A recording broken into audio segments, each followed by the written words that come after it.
એટલે પેલી જે કાગડો તરસ્યો હોય છે એની જે વાર્તા છે એની જગ્યાએ ચકલી મૂકી છે એમણે અને સર્કિટ ફિટ કરી છે. જ્યારે તરસી છે ત્યારે અવાજ કરે છે આવો, બરાબર. અને પહેલું પેજ ખોલ્યું એટલે અહીંયા એમને પાણીનું ચિત્ર ઉપસાવ્યું છે. અહીંયા પથ્થર મૂક્યા છે, અહીંયા ચકલી છે પણ પાણી સુધી પહોંચતી નથી. આ કૂવો છે, આ કૂવાની બોર્ડર છે, બરોબર. કુંજો, પેલો કુંજો કહીએ કુંજો બનાવ્યો, જો આ કુંજો છે ને, પણ એમાં એનું ચાંચ પહોંચતી નથી. એટલે હવે શું કરશે, વિચારો છે કે આ પથ્થર પડ્યા છે બાજુમાં, એ લઈને અંદર નાખીશ તો પાણી આવશે ઉપર, એવું એને વિચાર આવે છે, બરાબર. તો જો અહીંયાથી પથ્થર પડ્યા હતા, એમાંથી થોડા પથ્થર લીધા ને એને અહીંયા નાખ્યા છે. થોડા પથ્થર, આ પાણી થોડું ઉપર ગયું, જો છે ને, આ બધા પથ્થર નીચે નાખ્યા તો, બરાબર. અને થોડું નજીક આવ્યું પાણીથી. હજી કે હું વધારે મહેનત કરું એટલે પાણી મને આમ મળી જાય. જો ફરી પછી એ પથ્થર અહીંથી લઈને નાખે છે, પાણી અંદર જાય છે. આ નીચે પથ્થર આવ્યા, બરાબર. પાણી અંદર ચાંચમાં ઉપાડીને નાખે છે અંદર. એટલે હજી કુંજાની ધાર સુધી એનું મોઢું આવી ગયું. અત્યારે જો આવી ગયું ને, હજી થોડીક પથ્થર વધારે નાખશે. આ રહ્યા જો, આ રહ્યા, બરાબર. આ પથ્થરો બધા નાખતા કુંજાની અંદર આવ્યો, પણ હજી પાણી તો આવ્યું નથી ઉપર. હા, હજી પથ્થર વધારે નાખવા પડશે.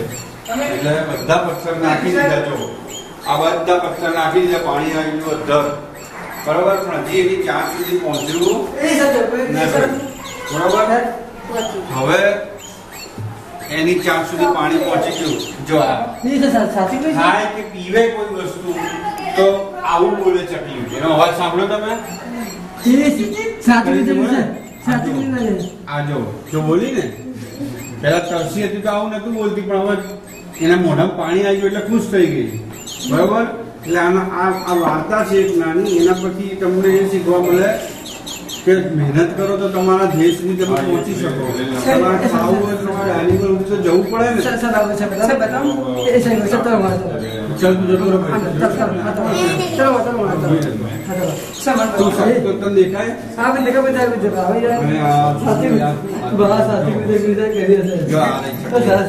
ચકલી દોરેલી છે, આ પાણીનો કુંજો છે, પણ પાણી છે નીચે છે તળિયામાં, પાણી મળે કેવી રીતે? તો આ બાજુ સાઈડમાં પથ્થર પડ્યા છે. જો આ પથ્થરા લઈને કે હું અંદર નાખું તો પાણી ઉપર આવે એનો વિચાર આવે. સૂરજ બનાવ્યો છે, એ સૂરજના કિરણો, બરોબર.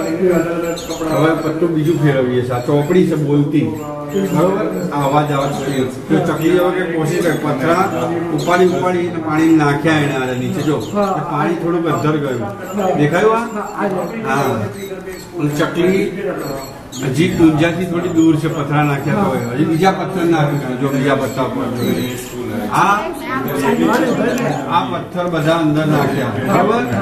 અને પાણી છે કુંજા સુધી એનું મોઢું પહોંચી ગયું, જોયું હે ને.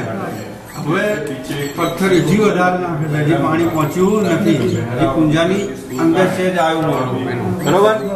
અને પાણી થોડું એ જો નીચે પથ્થર આવ્યા, પાણી ના, પથ્થર પાણીમાં ડૂબી જાય હંમેશા. શું થાય? પથ્થર પાણીમાં ડૂબી જાય, પાણી અંદર આવે, બરોબર. લાકડું પાણીની ઉપર તળે પણ પથ્થર ડૂબી જાય. એટલે આ પાણી થોડું અધર આવ્યું, બરોબર, કુંજામાં. હવે એનાથી થોડું વધારે પાણી અધર આવ્યું. જો કુંજાને આટલું અધર આવ્યું પાણી છે ને, નીચે પથ્થર આવી ગયા બધા, જોયા?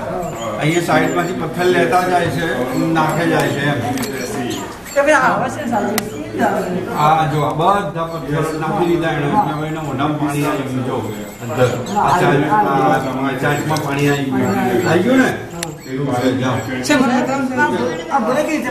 સેલ વાળું છે, સર્કિટ ફિટ